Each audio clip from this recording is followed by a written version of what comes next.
एक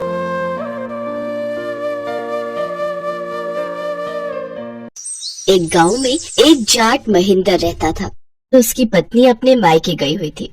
4 दिन बाद महेंद्र उसे लेने पहली बार अपने ससुराल जा रहा था। नए कपड़े पहनकर तैयार होकर वो ससुराल की ओर जाने के लिए जंगल के रास्ते पैदल निकल पड़ा। उसी जंगल के पास एक नदी बहती थी। भीषण गर्मियों का वक्त था। उसी जंगल में रहने वाली एक गाय अपनी प्यास बुझाने के लिए उस नदी में उतरी। उसने पेट भर पानी पिया, लेकिन जब वो बाहर आने की कोशिश करने लगी तो लाख कोशिशों के बाद भी वो बाहर नहीं निकल पा रही थी। तभी वहाँ से महेंद्र गुजर रहा था। उसे देख वो गाय बोली, हे राहगीर, मेरी मदद करो, मुझे इस तालाब, इस दलदल से बाहर निकालो। नहीं नहीं, अगर मैं तालाब में उतरा तो मेरे सारे कपड़े गंदे हो जाएंगे। आज मैं पहली बार अपनी पत्नी को लेने अपने ससुराल जा रहा हूँ। अगर मैं गंदे कपड़ों में वहाँ पहुँचा तो मेरे ससुराल वाले मेरे बारे में क्या सोचेंगे भाई? मूर्ख, अगर तू मुझे बाहर निकालेगा तो पुण्य कमाएगा। आज निर्जला एकादशी है।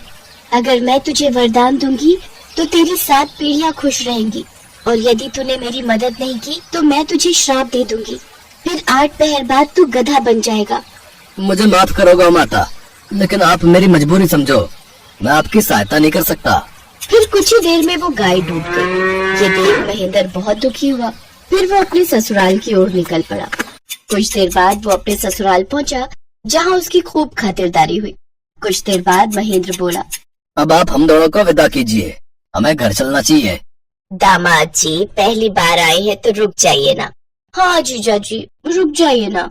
नहीं नहीं, हमें आज ही निकलना होगा। तभी महेंद्र की पत्नी मीरा उसे अकेले में लेकर गई और उससे कहने लगी, सुनिए ना, जब सब इतनी प्रार्थना कर रहे हैं तो रुक जाइए ना। फिर महेंद्र ने उसे सारी बात बताई, जिसे सुनकर मीरा भी डर गई और वो उसके साथ वापस अपने ससुराल आ गई। ऐसे ही 8 पहर बीत गए, जिसके बाद महेंद्र गधा बन गया। ढैचू ढैचू, ये क्या हो गया जी? उस गौ माता का श्राप सच हो गया। अब मीरा अपने गधे पति को लेकर सारा दिन घर में ही रहती थी। ऐसे ही कुछ दिन बीत गए। फिर एक रोज घर में राशन खत्म होने लगा। ये देख मीरा चिंता में आ गई। घर में सारा राशन और पैसा खत्म हो गया है। अब घर खर्च कैसे चलेगा? उसे उदास देखकर महेंद्र बोला, ए मीरा, तुम मुझे मजदूरी पर ले चलो, क्या पता इससे थोड़ी कमाई हो जाए। ढैचू ढैचू। मीरा अपने गधे के साथ राजा के यहाँ पहुंची, जहाँ उसे मजदूरी का काम मिल गया। राजा ने मीरा को मिट्टी ढोने का काम दे दिया। पत्नी मिट्टी को सिर पर रखकर ढोने लगी। ये देख दूसरे मजदूर उससे बोले, अरे बहन, जब तुम्हारे पास गधा है तो तुम उस पर मिट्टी ढोकर क्यों नहीं ले जाती? मीरा ने उसकी बात का कोई जवाब नहीं दिया। अब वो ऐसे ही रोज गधे को अपने साथ लाती, लेकिन उससे काम करवाने की बजाय वो सारा काम खुद ही करती। ये देख राजा भी हैरान था। एक दिन उसने मीरा से पूछा, मैं रोज तुम्हें देखता हूँ, तुम इस गधे को तो अपने साथ लाती हो, लेकिन इससे कोई काम क्यों नहीं करवाती? आखिर बात क्या है? ये गधा नहीं, मेरे पति हैं महाराज, जो एक श्राप के कारण गधा बन गए हैं। घबराओ मत बहन, तुम कल ही इस गधे को लेकर मेरे महल में आ जाना, मैं इसका समाधान अवश्य निकालूंगा। मीरा अगले दिन गधे के साथ महल पहुंची, जहां राजा ने कुछ पंडितों को बुलाया हुआ था। सारी बात जानने के बाद पंडित ने कहा, महाराज, इसे गौ माता का श्राप लगा है और इससे निजात पाने का अब एक ही उपचार है। अगर किसी ने अपने जीवन में 111 एकादशी का व्रत किया हो और वो अपने उस व्रत का पुण्य इसे दे दे तो ये श्राप मुक्त हो सकता है और फिर से ये मनुष्य योनि में आ सकता है।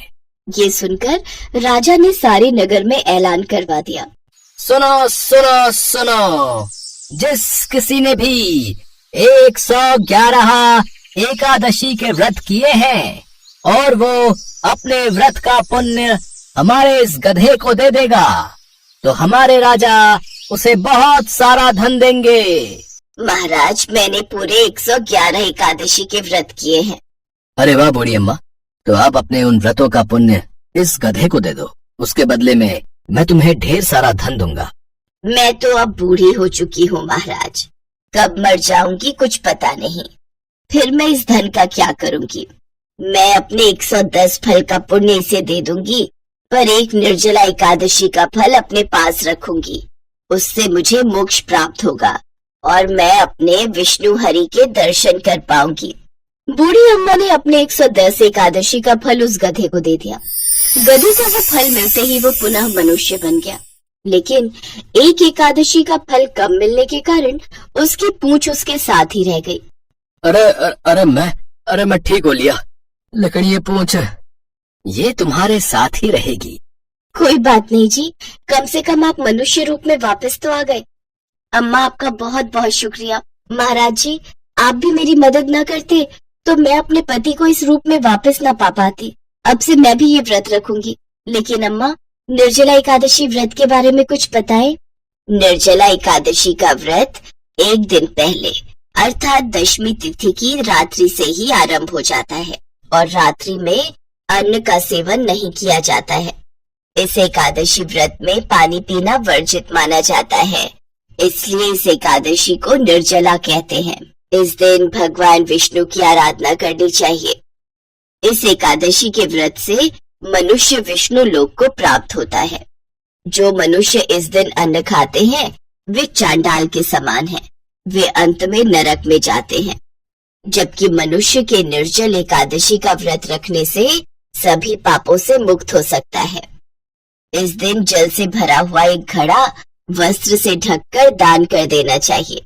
उस दिन के बाद से मीरा और महेंद्र भी पूरे नियम से निर्जला एकादशी का व्रत रखने लगे।